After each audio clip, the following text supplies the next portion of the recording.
Hey dear students, welcome back to our channel. Students, last lecture में आपने देखा था हमने किस तरीके से राइट्स जो है स्केड्यूल ट्राइब्स के किस तरीके से वायलेट किए जाते हैं, हमने इसको डिटेल में देखा था। और जैसे मैंने आपसे कहा था कि राइट्स वायलेट होते हैं तो इसीलिए गवर्नमेंट रिड्रेसल मैकेनिज्म लेकर आती है। रिड्रेसल का मतलब होता है अगर किसी का कोई नुकसान हुआ है तो उसकी एक कंपेंसेशन, एक भरपाई करती है। तो ऐसे कौन से तरीके हैं जिससे कि हम किसी के नुकसान की भरपाई कर सकते हैं। जैसा मैं आपको हमेशा कहती हूँ, जान का कोई कॉम्पेंसेशन नहीं होता है, बट टू एन एक्सटेंट एक सर्टन लॉस हुआ है, उसका रिड्रेसल, उसका कॉम्पेंसेशन जो है वो मिलता है।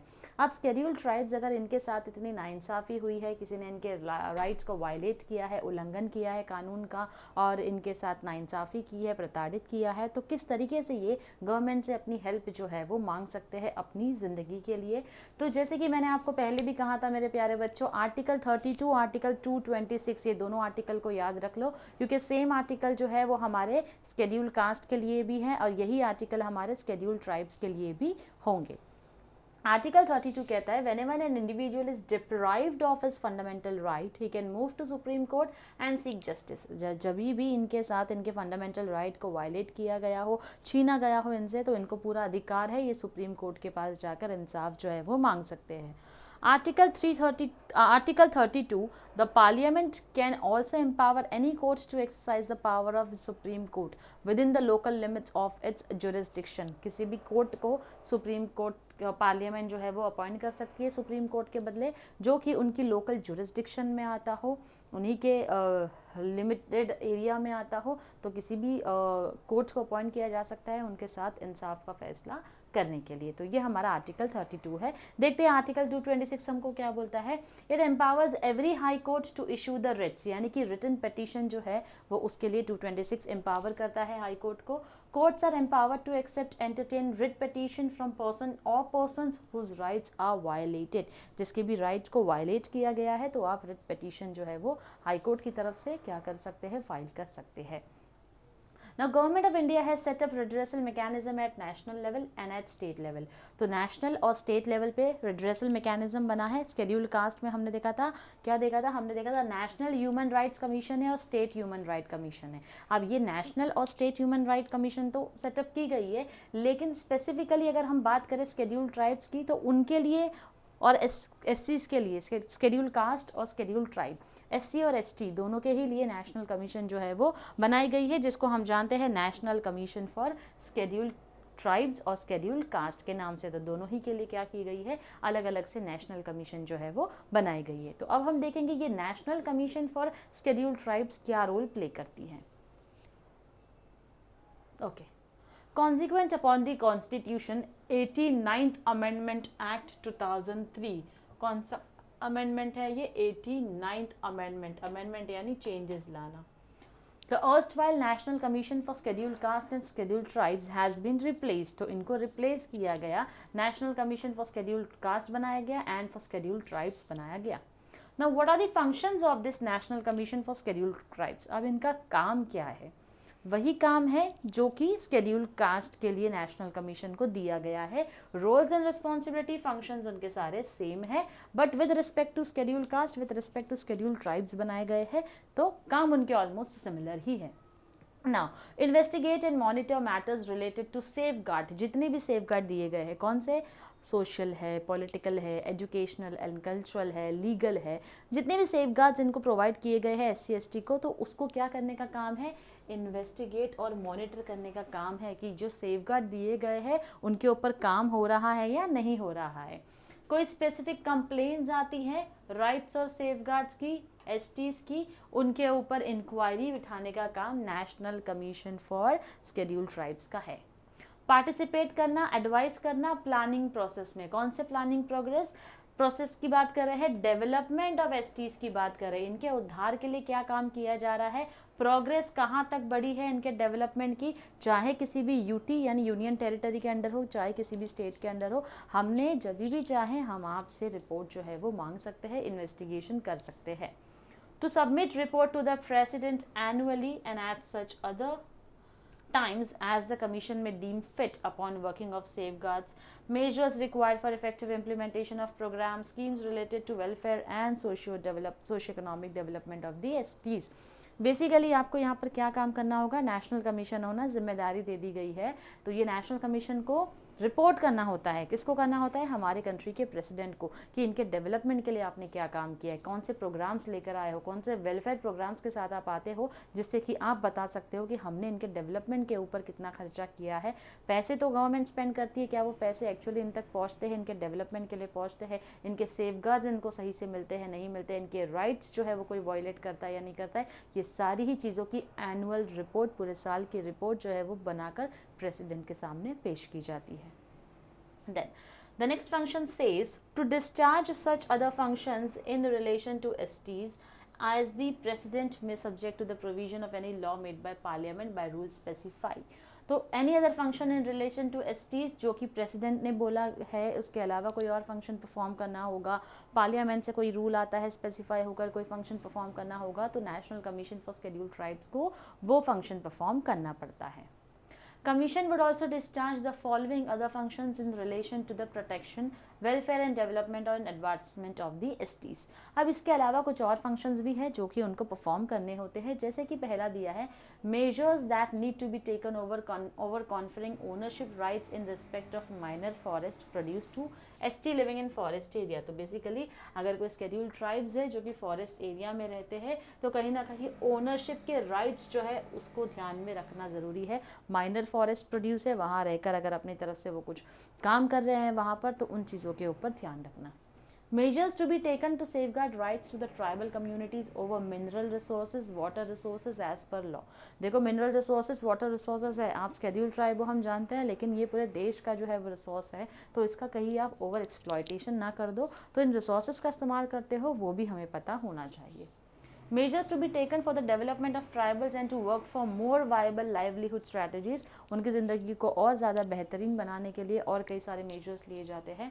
Measures to be taken to improve the efficacy of relief and rehabilitation measures for tribal groups displaced by development projects। development projects आने की वजह से अगर आपको उनको एक जगह से दूसरी जगह पर भेजना पड़ता है, relocate करना पड़ता है, तो ध्यान में रखना है कि उनका ज़्यादा नुकसान आपकी तरफ से ना हो। Measures to be taken to prevent alienation of tribal people from land and to effectively rehabilitate such people in whose case alienation has already taken place। यानी कि prevent alienation of tribal people from land, ज़मीन से जुड़े हुए लोग हैं तो ध्यान रखना है कि इनकी ज़मीन इनसे ज़बरदस्ती छीनी नहीं जा रही है।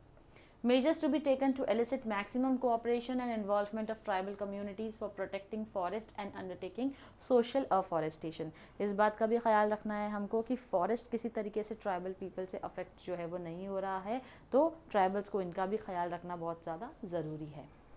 Measures to be taken to ensure full implementation of the provisions of Panchayat Extension to the Scheduled Areas Act 1996। तो जो भी इम्प्लीमेंटेशन बनाया गया है, जो भी पंचायत में फैसला लिया गया है उसको इम्प्लीमेंट करना है, लेकिन वो शेड्यूल्ड ट्राइब्स की बेहतरी के लिए भी होना चाहिए। Measures to be taken to reduce and ultimately eliminate the practice of shifting cultivation by tribals that lead to their continuous disempowerment and degradation of land and the environment। तो basically यहाँ पर ध्यान देना है कि शिफ्टिंग कल्टीवेशन जो tribals की तरफ से होता है उसको हमको थोड़ा सा कम करना है, जिसकी वजह से कंटिन्यूस लैंड जो है वो हमारा डिग्रेड होते जा रहा है। तो उनकी किसी एक्टिविटी से हमारे फॉरेस्ट एरियाज़ को, हमारे लैंड को, बेसिकली एनवायरनमेंट किसी तरीके से इफेक्ट नहीं होना चाहिए एसटीज़ की वजह से। इन चीज़ों का खास ध्यान जो है वो national commission for scheduled tribes को रखना होता है। नाउ अब हमने फंक्शंस तो देख लिया, अब इनके हाथ में क्या पावर्स होते हैं। पावर्स जो इनके हाथ में होते हैं, summon and enforce attendance of any person and examine an oath. यानी जब चाहे किसी तरीके का कोई केस है, कोई कंप्लेंट दर्ज होती है, तो किसी भी इंसान को किसी भी वक्त जिसके अगेंस्ट कंप्लेंट जो है वो दर्ज कराई गई है, तो उसको क्या किया जाता है, बुलाया जाता है और उनसे बेसिकली सवाल जवाब जो है वो इंक्वायरीज जो है वो होती है। Discovery and production of any documents, जब चाहे जिससे मांगे डॉक्यूमेंट्स, किसी भी ऑफिसर के पास डॉक्यूमेंट्स अवेलेबल होने चाहिए। रिसीव एविडेंस ऑन एफिडेविट्स, जो भी आपको एविडेंस मिलते हैं, सबूत मिलते हैं, एफिडेविट पर होने चाहिए वो। Requisition of any public record और कॉपी देयरऑफ फ्रॉम एनी कोर्ट और ऑफिस, ऑर्डर कर सकते हैं किसी भी पब्लिक ऑफिस से, जहाँ से भी इनको जो भी इन्फॉर्मेशन चाहिए, किसी भी पब्लिक ऑफिसर से कॉपी मांगी तो कोई इसके लिए मना नहीं कर सकता है। Issue commissions for examination of witnesses and documents, और इसी के साथ साथ कमीशन को क्या काम करना होता है, विटनेसेस के एग्जामिनेशन करना जो है, मतलब उसकी एग्जाम नहीं लेना है, जो भी विटनेसेस है ध्यान रखना है, विटनेस डॉक्यूमेंट्स जो भी बोल रहा है, स्टेटमेंट्स है, सब कुछ सही है। Any matter which president by rule में डिटरमाइन, और इसी के साथ साथ अगर ऐसा कोई भी मुद्दा है जो प्रेसिडेंट ने कहा है ये इन्फॉर्मेशन चाहिए, तो नेशनल कमीशन के पास पूरा पावर है, पूरी अथॉरिटी है कि वो ऑर्डर करके गवर्नमेंट के किसी भी डिपार्टमेंट से उन कॉपीज़ को, उन डॉक्यूमेंट्स को, उन एविडेंसेस को क्या करे, मंगवा ले।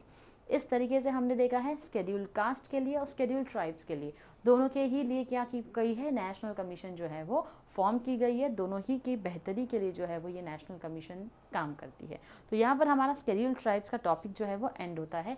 नेक्स्ट हम चलेंगे हमारे वल्नरेबल ग्रुप की तरफ, जहाँ पर हम बात कर रहे हैं हमारे वुमेन की तरफ। तो आज हम देखेंगे वुमेन के कॉन्स्टिट्यूशनल राइट्स जो है वो क्या होते हैं, लीगल राइट्स क्या होते हैं। तो as women we should be aware of the constitutional and legal rights. Now, the principle of gender equality is enshrined in Indian Constitution in its preamble. Gender equality की अगर हम बात करें तो हमारे प्रियम्बल में हमने जो है, प्रियम्बल क्या होता है, हमारे कॉन्स्टिट्यूशन का इंट्रोडक्टरी नोट है, we the people of India solemnly जो लिखा हुआ रहता है ना, वो अब मैं पूरा नहीं बोल सकती डेफिनेटली आपको क्योंकि मुझे याद नहीं है, बट डेफिनेटली हमको पता है हमारा जो कॉन्स्टिट्यूशन का प्रियम्बल इंट्रोडक्टरी नोट है वो हमको किसके बारे में बात करता है, हमारी जेंडर इक्वालिटी के बारे में बात करता है।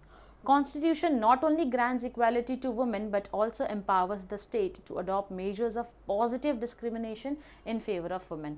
हम यहाँ पर सिर्फ इक्वालिटी, वुमेन को इक्वालिटी जो है वो देने की बात नहीं कर रहे, उसी के साथ साथ हम बोल रहे हैं पॉजिटिव होना चाहिए, डिस्क्रिमिनेशन करो, पॉजिटिव करो, यानी औरतों के फेवर में थोड़ा सा ज़्यादा रहो। The rights available to women in India can be classified into two categories, constitutional rights and legal rights। तो जो rights, जो अधिकार दिए गए हैं औरतों को हमारी कंट्री में वो दो है, एक तो कॉन्स्टिट्यूशनल राइट्स है, दूसरे जो है वो हमारे लीगल राइट्स है, संवैधानिक जो है हमारे अधिकार है और कानूनी तौर पर जो हमारे अधिकार है, हम दोनों ही आज एक वन बाय वन देखेंगे। सबसे पहले शुरू करते हैं हम अपने कॉन्स्टिट्यूशनल राइट से। Constitutional rights are those which are provided in the various provisions of the constitution. वो राइट जो संविधान से हमको मिले हैं वो हमारे कॉन्स्टिट्यूशनल राइट होते हैं। अब कुछ आर्टिकल्स हैं जिसके तहत हम अपने राइट्स को समझने की कोशिश करेंगे। पहला है आर्टिकल 14। आर्टिकल 14 जो है वो हर एक सिटीजन को गारंटी देता है equality before the law, equality before the law और equal protection of the laws of the country, यानी कानून के सामने हर कोई क्या है, इक्वल है। अब आप ये नहीं बोल सकते हो फीमेल हो तो थोड़ी कम सज़ा देनी चाहिए खून करने की, मेल है तो ज़्यादा सज़ा देनी चाहिए, नहीं, इक्वालिटी बिफोर लॉ, कानून के सामने हर कोई क्या है, एक बराबर माना जाता है। This means the state can not discriminate any individual on the basis of caste, creed, color, religion, sex or place of birth. This means Article 14 provides equality before law to all citizens including women। यानी आप औरत हो और crime किया है तो बच के नहीं निकल सकते हो, औरत है कोई गुनाह किया है बच के नहीं निकल सकते हो, आपको भी हम उतनी ही इज्जत देंगे जितनी एक गुनहगार को देनी चाहिए।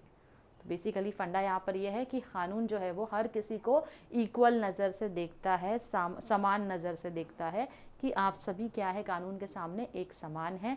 आपका कास्ट, आपका रेस, आपका सेक्स यानी कि जेंडर की बात कर रहे हैं हम यहाँ पर, रिलीजन जो है ये सब मैटर नहीं करता है। कानूनी तौर पर अगर आप कल्प्रिट पाए गए हो तो आपको उस गुनाह की सज़ा जो है वो मिलेगी। तो ये आता है हमारा आर्टिकल 14।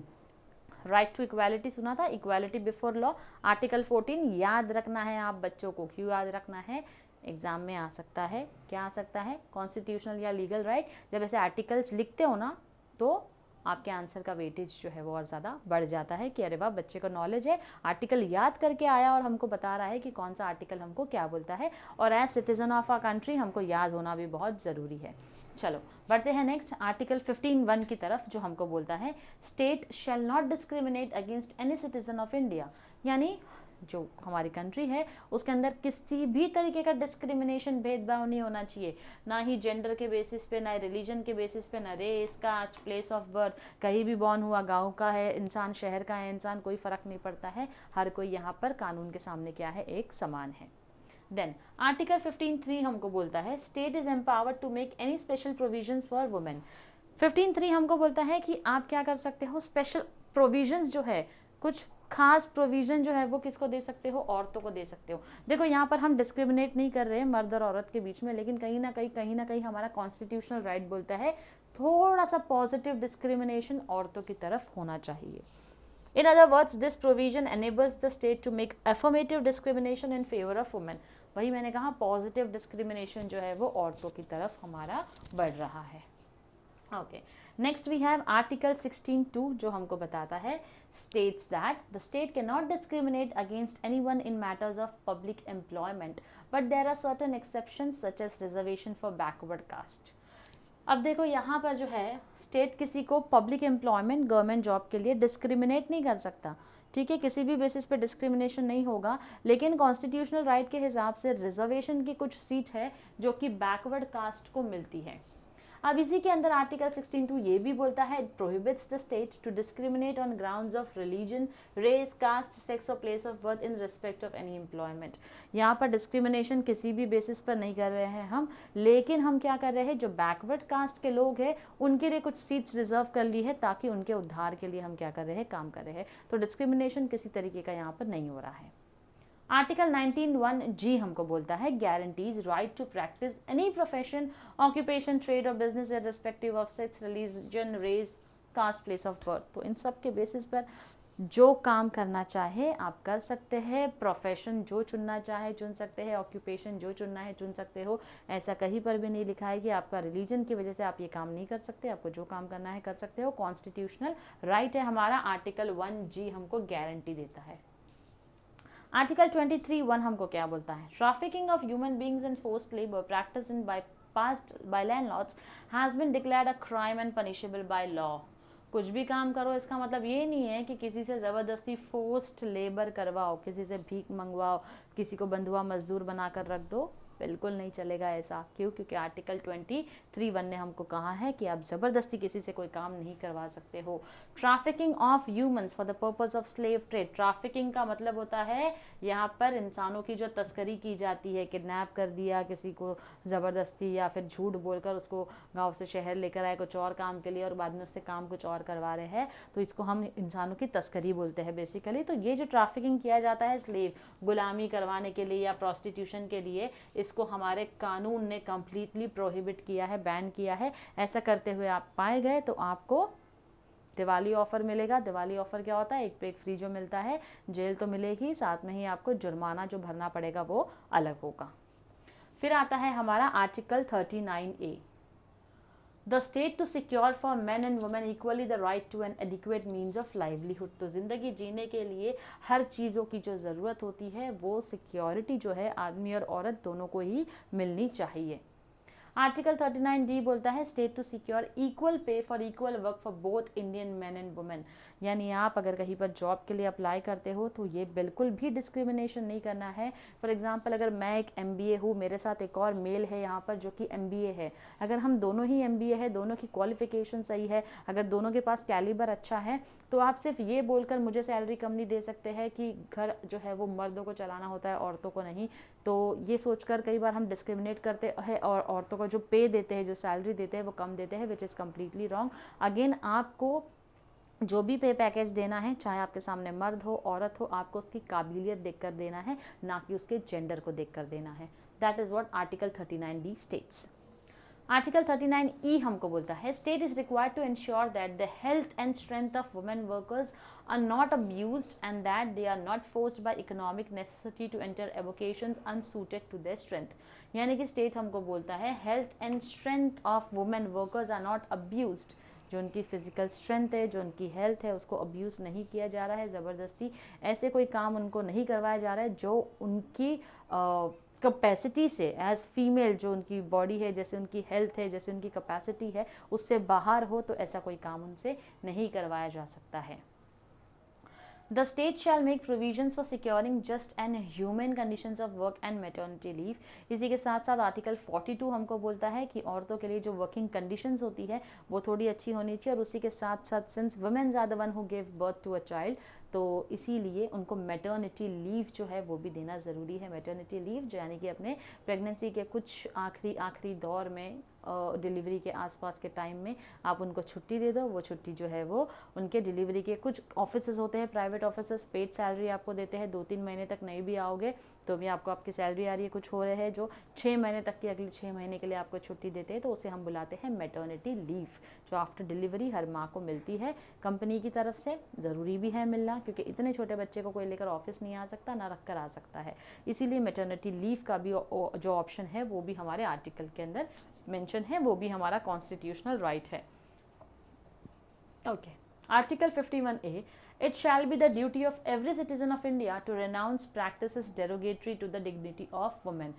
हर एक सिटीजन की जिम्मेदारी है, कहीं पर भी अगर किसी तरीके का दाग औरतों के इज्जत पर लगाया जाए, डेरोगेटरी रिमार्क्स पास किए जाए, तो आप उसके लिए कंप्लेंट फाइल कर सकते हैं। नेक्स्ट, आर्टिकल 243D सबसेक्शन 3 हमको बोलता है 1/3 of the total number of seats to be filled by direct election in every panchayat shall be reserve for women. यानी गांव की हर पंचायत के जो इलेक्शन होते हैं उसमें औरतों के लिए 1/3 सीट जो है वो क्या होगी, 1/3 सीट औरतों के लिए होगी। आर्टिकल 243D(4) हमको बोलता है 1/3 of the total number of offices of chairperson in the panchayat at each level shall be reserve for women. अब जो चेयरपर्सन के ऑफिसेज होते हैं वो भी 1/3 आपको किसको देना है, औरतों को देना है। एक तो इलेक्शन के लिए भी आपको देना है, दूसरा ऑफिसेज ऑफ चेयरपर्सन भी आपको 1/3 जो है वो रजिस्टर होना चाहिए, रिजर्वेशन होना चाहिए, किसके लिए, औरतों के लिए। 1/3 of the total number of seats to be filled by direct election in every municipality shall be reserved by women। अब हम बात करेंगे, ये तो हमारे विलेज लेवल की बात थी, अब ये जो है हम शहर के लेवल पे बात कर रहे हैं, टाउन या सिटी या अर्बन की बात कर रहे हैं। तो म्यूनसिपालिटी के भी जो इलेक्शंस होते हैं वहाँ पर भी 1/3 सीट जो है वो आपको किसको देना है, वो आपको देना है औरतों को। आर्टिकल 243T जो है वो हमको बोलता है ऑफिसेज ऑफ चेयरपर्सन जो है म्यूनिसिपैलिटीज के, अगेन उसके अंदर भी shall be reserve for women in such manner as the state legislature में प्रोवाइड। तो स्टेट लेजिस्लेचर के ऊपर है किस तरीके से उन्होंने वहाँ पर रूल्स बना रखे हैं, उसके बेसिस पर औरतों को जो है वहाँ पर भी रिजर्वेशन मिलता है। कहाँ पर, ये जो चेयरपर्सन होते हैं म्यूनिसिपैलिटी ऑफिसर्स के, उनके रिजर्वेशन जो है वो भी औरतों को आपको देना होता है as per article 243T(4). Articles याद रखने हैं आपको, कोई दूसरा ऑप्शन नहीं है। जानती हूँ कि आपको लॉयर नहीं बनना होगा, लेकिन फिर भी एज सिटीजन्स तो अपने हम आर्टिकल्स को याद रख ही सकते हैं। तो एक चैलेंज ले लो, भले आपको लॉयर नहीं बनना है, लेकिन कल उठ के कोई पकड़ता भी है तो आपने इतने आर्टिकल खड़े खड़े सामने वाले को बता दिए तो वो खुद ही शॉक हो जाएगा कि कहीं ये कोई लॉयर या कोई पुलिस वाला तो नहीं जो इतना ज़्यादा कानून जानता है। ओके, अब बढ़ते हैं हम अपने नेक्स्ट राइट की तरफ। कॉन्स्टिट्यूशनल संवैधानिक अधिकार तो हमने देख लिए, थोड़े से लीगल अधिकार जो है हमारे, हम वो भी देखते हैं। Legal rights are those which are provided in the various laws और acts of the parliament and state legislature. Parliament, state legislature में कुछ कानून जो है वो पास हुए हैं, वो हमारे लीगल राइट्स होते हैं। सबसे पहला है sexual harassment of women at work place, prevention, prohibition and redressal act. अब ये एक्ट मतलब हरास करने वाला नहीं है, हरासमेंट होने से रोकने वाला एक्ट है, कैसे ऐसी चीज़ों को रोका जा सके। अगर किसी के साथ हुआ है तो रिड्रेसल मैकेनिज्म, कंपेंसेशन, हम भरपाई उसकी कैसे कर सकते हैं। तो ये एक्ट आया है 2013 में। Now, it was enacted to ensure safe working spaces for women and to build enabling work environments that respect women's right to equality of status and opportunity। यहाँ बात हम उन औरतों की कर रहे हैं जो अपने घरों का काम करने के साथ साथ ऑफिस जाती है, वहाँ काम करती है, जहाँ पर उनको इक्वल पे मिलने का हक है और उसी के साथ साथ डिग्निटी, इज्जत से अपना काम जो है वो करने का राइट जो है वो मिलता है, जहाँ पर इक्वालिटी है, स्टेटस में भी, अपॉर्चुनिटी में भी। आप नहीं बोल सकते हो औरत है तो कम उसका स्टेटस जो है वो लो हो जाता है। लो status of women, village characteristic में आपको याद होगा जो हमने किया था, काफ़ी समय हो गया है, FC सेमेस्टर 1 में हमने किया था, तो वहाँ पर स्टेटस ऑफ वुमेन हमेशा लो माना जाता था, लेकिन ऐसा शहरों में बिल्कुल भी नहीं होता है। शहर में क्या, गाँव में भी नहीं होना चाहिए। Equality of status and opportunity होना चाहिए औरतों के लिए भी। An effective implementation of the Act will contribute to the realization of their right to gender equality, life and liberty, equality in working conditions everywhere। अब ये जो इम्प्लीमेंट किया गया है इस कानून को, कहीं ना कहीं वो हमको ये बताता है कि ये इक्वालिटी हर जगह होना बहुत ही अनिवार्य है, यानी कि ज़रूरी है। Sense of security at the workplace will improve women's participation in work, resulting in their economic empowerment and inclusive growth. अब ये जो सेंस ऑफ सिक्योरिटी है, जो काम पर मिलना बहुत ही ज़रूरी है. कहीं पर जॉब कर रहे हो, सेक्सुअल हरासमेंट जैसी प्रॉब्लम काफ़ी ज़्यादा फेस करनी पड़ती है. क्यों फेस करनी पड़ती है लोगों को ये सारी प्रॉब्लम्स? बिकॉज हम उसके अगेंस्ट आवाज़ कभी उठाते नहीं है. बेसिकली औरतों को वल्नरेबल ग्रुप का हिस्सा माना जाता है, इसीलिए ईजी टारगेट माना जाता है. और ये भी सोचते हैं कि कई सारी मजबूरियों के लिए हो सकता है कोई फेवर जो है वो करने दे हमको. लेकिन इस वजह से क्या होता है, कई औरतें ऑफिस छोड़ देती है, अपना कॉर्पोरेट जॉब्स गिव अप कर देती है, because they feel insecure, they feel that we are not at all secured. ऐसी जगह पर काम जो है हम नहीं कर सकते हैं, इसलिए अपने जॉब अपॉर्चुनिटीज़ को गिव अप करती है, which is completely wrong.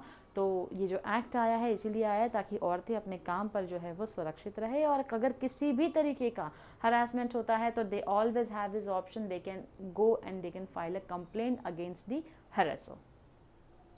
Then we have protection of women from domestic violence act. Domestic violence हमने किया था, टाइप्स ऑफ वायलेंस में घरेलू हिंसा हम जिसको बुलाते हैं.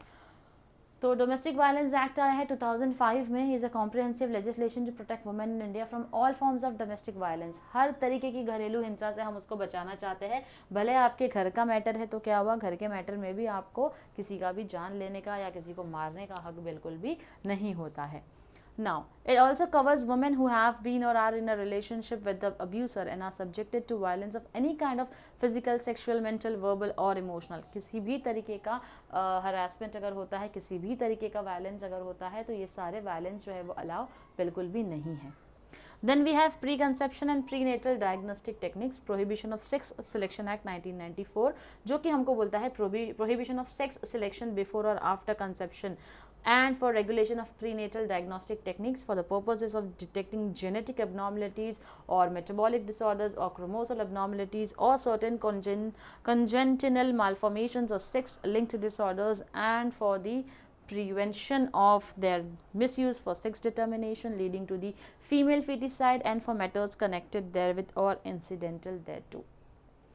सिंपल सा मतलब इसका ये है, अगर कोई लेडी प्रेग्नेंट है तो आप आज जाकर उसको ये नहीं बोल सकते हो कि टेस्ट करवाओ अपना, हमको जेंडर जानना है, कोई एबनॉर्मलिटीज़ है फिजिकली आपको तो वो जाननी है.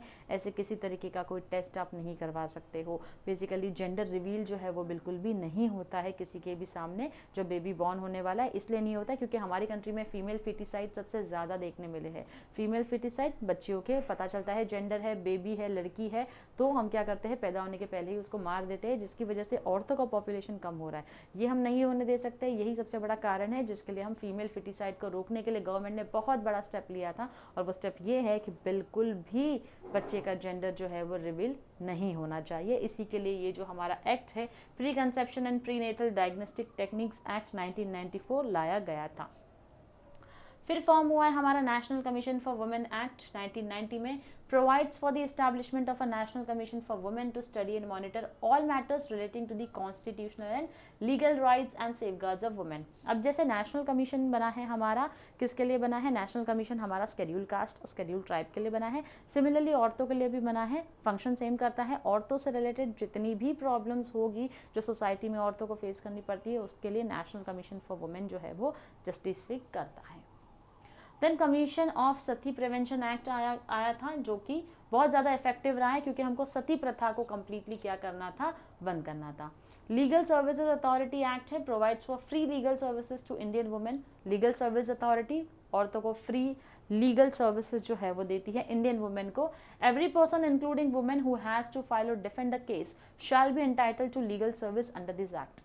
कोई भी ऐसी औरत जिसको किसी के अगेंस्ट केस फाइल करना होगा तो डेफिनेटली इस एक्ट के तहत वो क्या कर सकती है, अपने केस को दर्ज करवा सकती है. Indecent representation of women prohibition act 1986 prohibits indecent representation of women through advertisements or in publications, writings, paintings, figures or in any other manner. अगर औरतों को कहीं भी गलत तरीके से पिक्चराइज किया गया, समझ लो कि किसी एडवर्टाइजमेंट में या किसी फोटो में या किसी पेंटिंग में अगर बहुत गलत तरीके से एक औरत को रिप्रेजेंट किया जा रहा है, न्यूडिटी दिखाई जा रही है, उसके बॉडी को गलत तरीके से रिवील किया जा रहा है, तो इस एक्ट के तहत आप उस एक्ट के ऊपर या आप उस आर्टिकल, उस मैगजीन जो भी है, जहाँ पर भी आपने जो कुछ भी देखा उसके अगेंस्ट आप क्या कर सकते हैं, केस जो है उसके अगेंस्ट फाइल कर सकते हैं. Muslim women protection of rights on divorce act 1986 में आया था, जो कि प्रोटेक्ट करता है मुस्लिम वुमेन के राइट्स को who have been divorced by और have obtain divorce from their husband, जिनको अपने हस्बैंड से डाइवोर्स मिला हो तो उनको मुस्लिम वुमेन प्रोटेक्शन एक्ट के तहत क्या किया जाता है, इंसाफ दिया जाता है। फैमिली कोर्ट्स एक्ट 1984 में आया था। It provides establishment of family courts for speedy settlement of family disputes. Family के ही डिस्प्यूट्स हैं, आपस में ही डिस्प्यूट्स है, लड़ाई झगड़े हैं, तो उसके लिए फैमिली कोर्ट जो है वो 1984 में फॉर्म किया गया था। Equal remuneration act, equal remuneration, यहाँ बात कर रही है हम इक्वल सैलरी की, जहाँ पर मेन और वुमेन वर्कर्स होगा, दोनों को ही अगर काम सेम है, सब कुछ सिमिलैरिटी है, तो आपको उनको पैसे जो है जो उनका पे है वो भी आपको इक्वल ही देना है। It also prevents discrimination on the ground of sex against women in recruitment and service conditions। तो औरतें जो काम कर रही है, तो बेसिकली जो सर्विस करते हैं, तो उनको आप जेंडर के बेसिस पे डिस्क्रिमिनेट ना करते हुए वही पे देंगे जो वो डिजर्व करते हैं। कोड ऑफ क्रिमिनल प्रोसीजर 1973 हमको बोलता है, it provides certain safeguards for women such as obligation of a person to maintain his wife, arrest of women by lady police personnel etcetera. Code of criminal procedure यानी कि अब जो criminal procedure होता है arrest करने का, उसके लिए भी बोला गया है, उसके लिए भी रूल्स एंड रेगुलेशंस होंगे, अपने हिसाब से आप नहीं चलेंगे। अब जैसे कि एक हस्बैंड है तो वाइफ जो है वो उसकी जिम्मेदारी है, तो अपनी वाइफ की सारी जिम्मेदारी लेगा, ये कोड ऑफ क्रिमिनल प्रोसीजर में आता है। अगर एक लेडी को अरेस्ट करना है तो उसके लिए एक लेडी पुलिस ऑफिसर ही होनी चाहिए जो उसको अरेस्ट कर सके। तो इस तरीके से क्रिमिनल प्रोसीजर्स के भी हमारे रूल्स एंड रेगुलेशंस होते हैं जो हम फॉलो करते हैं as per the 1973 act. Then we have Medical Termination of Pregnancy Act 1971. Provides for the termination of certain pregnancies by registered medical practitioners on humanitarian and medical grounds। तो अगर कोई lady चाहे अपनी प्रेगनेंसी को terminate करना चाहती है, ख़त्म करना चाहती है, ह्यूमैनिटेरियन ग्राउंड पे उसकी जो प्रेगनेंसी है वो टर्मिनेट की जा सकती है। डाउरी प्रोहिबिशन एक्ट 1961 में आया था, जो कि हमको क्या करता है, अगर औरत से दहेज लिया गया है शादी के दौरान या उसके पहले दहेज की मांग की जा रही है, तो अगेन आप यहाँ पर उनके अगेंस्ट जो है वो अपनी कंप्लेंट फाइल कर सकते हैं। तो इस तरीके से dowry prohibition act 1961 prohibits the giving और taking of dowry at or before any time after the marriage from women। शादी के पहले, शादी के बाद कभी भी डावरी मांगी गई, दहेज मांगा गया है, तो आप उनके लिए केस जो है वो डावरी एक्ट के तहत फाइल कर सकते हैं। मैटर्निटी बेनिफिट आपको मिलता है, it regulates the employment of women in certain establishment for certain period before and after child birth and provides for maternity benefit and certain other benefits. Maternity जैसे मैंने आपको समझाया है, प्रेगनेंसी के दौरान कुछ लीव होती है, प्रेगनेंसी में डिलीवरी के बाद कुछ लीव होती है जो औरतों को देना अनिवार्य होता है, और ये लीव जो होती है वो पेड लीव होती है। तो कुछ कंपनियों को पूरा मुआवजा यानी पूरी सैलरी जो है वो उन औरतों को देनी होती है, मुआवजा नहीं सैलरी होती है, सैलरी जो है वो उन औरतों को देनी होती है। आप नहीं बोल सकते कि आप 6 महीना मैटर्निटी लीव पे थे तो आपको सैलरी नहीं मिलेगी, आपको सैलरी उसकी देनी होती है। Next we have immoral traffic. Trafficking का मतलब अगेन तस्करी होता है, जहाँ पर भोली भाली लड़कियों को गांव से फंसाकर हम लेकर आते हैं शहर में नौकरी के लिए, बड़े बड़े सपने दिखाते हैं और फिर बाद में उनको बेच देते हैं, प्रोस्टिट्यूशन करवाते हैं। तो ये सारे कामों के लिए जो हम इंसानों को झूठ बोलकर लेकर आते हैं, बहुत सारी औरतों को लाते हैं, उनको हम बुलाते हैं ह्यूमन ट्रैफिकिंग। यहाँ पर वुमेन ट्रैफिकिंग की बात चल रही है, जिसके लिए हमने इमोरल ट्रैफिक प्रिवेंशन एक्ट लाया 1956 में, क्योंकि औरतों से बिजनेस करवाया जाता था, ये सेक्सुअल एक्सप्लॉयटेशन करवाया जाता था, प्रोस्टिट्यूशन जैसा धंधा जो है वो करवाया जाता था। In other words, it prevents trafficking in women and girls for the purpose of prostitution as an organized means of living। अब उनको prostitution करवा के वही उनके रहने का जो तरीका है वो कर दिया जाता था, जिसके लिए हमने एक्ट लाया कि आप ज़बरदस्ती औरतों से ये काम नहीं करवा सकते। Then we have Hindu Succession Act recognizes the right of women to inherit parental property equally with men। Hindu succession act basically जैसे कि आज आपके पेरेंट्स की प्रॉपर्टी है, कल आप उसके वारिस हैं। अब इसमें क्या होता था, पहले सिर्फ मेंस को जो उनका हिस्सा है वो मिलता था, फीमेल को नहीं मिलता था।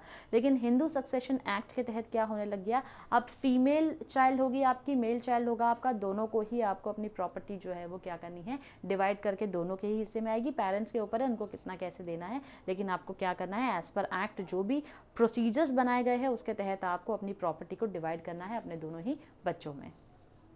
Hindu Marriage Act introduced monogamy and allowed divorce on certain specific grounds. It provided equal rights to Indian man and women in respect of marriage and divorce। Hindu marriage act के तहत आपको सिर्फ एक ही शादी करना अलाउड है, और डाइवोर्स भी अगर आप देते हो तो स्पेसिफाइड ग्राउंड्स पे ही आप डाइवोर्स जो है वो दे सकते हो। तो इसीलिए ये जो है हमारा एक्ट वो बेसिकली मैरिज की प्रोटेक्शन के लिए, और किसी ना किसी तरीके से हम चाहते भी थे कि इंसान जो है वो फ़ायदा ना उठाए, एक से ज़्यादा शादी ना करे, एक ही शादी करे और खुश रहे। Okay, Mines Act 1952, Factories Act 1948 prohibits the employment of women between 7 p.m. to 6 a.m. in mines and factories and provides for the safety and welfare.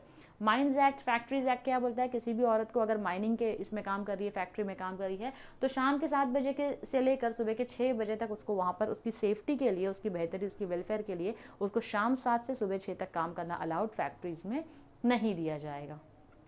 Minimum Wages Act 1948 does not allow discrimination between male and female workers or different minimum wages for them. Minimum Wages Act एक minimum wage जो आप दे रहे हो औरत को या मर्द को इक्वल होना चाहिए, डिफरेंशिएट डिस्क्रिमिनेट उसके अंदर नहीं होगा. उसके अलावा और भी कई सारे एक्ट है जो हम लेकर आए हैं, जैसे कि बॉन्डेड लेबर सिस्टम अबॉलिश किया गया है, बंधुआ मजदूरी हटाई गई है, फॉरेन मैरिज एक्ट आया है हमारा, Hindu adoption and maintenance act आया है, स्पेशल मैरिज एक्ट है, इंडियन पेनल कोड के कई सारे सेक्शंस आए हैं हमारे हर एक कानून के अंदर, जिसके तहत हम क्या करते हैं, हम पूरी कोशिश करते हैं अपने कानूनी तौर से कि हम लोगों को उनके जो राइट्स है, चाहे लीगल हो चाहे कॉन्स्टिट्यूशनल हो, हम इन राइट्स उन लोगों तक पहुंचा सके और कहीं ना कहीं हम लोगों के साथ इंसाफ जो है वो कर सकें. तो ये कुछ वुमेंस के राइट्स थे बच्चों जो हमने देखे थे. आज का हमारा लेक्चर यही कंप्लीट होता है. मिलती हूँ मैं आपसे इसी टॉपिक से रिलेटेड एक और नए इंटरेस्टिंग टॉपिक के साथ. Till then stay tuned to our channel. Thank you very much.